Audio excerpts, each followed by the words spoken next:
Duke i cilësuar pjesa ADN së Partisë Demokratike, kandidati për deputet Bardh Spahia tha se shtresat për ndjekurve politik do të ketë gjithmonë mbështetje maksimale të kësaj force politike, dhe ai si pjesë e kësaj shtrese do të jetë gjithmonë një zë për ta. Një takimin e zhvilluar me përfaqësues të shoqatës së përndjekurve politik, si dhe familjarë të tyre, Spahia tha se fatkeqësisht edhe sot bijtë e tyre, që për 50 vite mbajnë Shqipërinë në diktaturë, vazhdojnë të jenë në krye të vendit duke përsekutuar sërish Shkodrën e Veriun. Po të hidhni një sy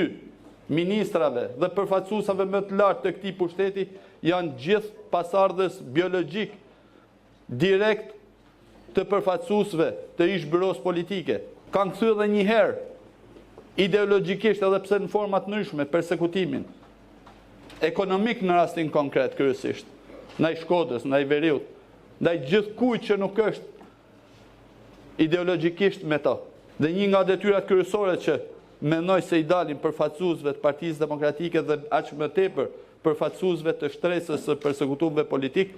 është lufta pa kompromis për t'i rikthyer edhe një herë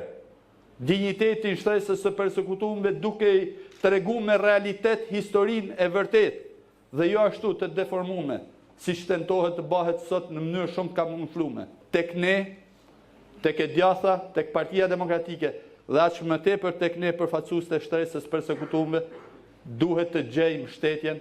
në parlamentin e ardhshëm. Respekti për shtresën e përndjekurve politik është respekt për lirinë tonë. Angazhimi ynë është që ndërtojmë një të ardhme ku vlerat për të cilat ata u përndoqën të jenë themeli çdo politike dhe veprimit tonë, mbylli fjalën e tij kandidati Bardh Spahia, duke i ftuar që në 11 maj të votojnë Partinë Demokratike për të rikthyer Shqipërinë në vlerat e saj europiane e demokratike.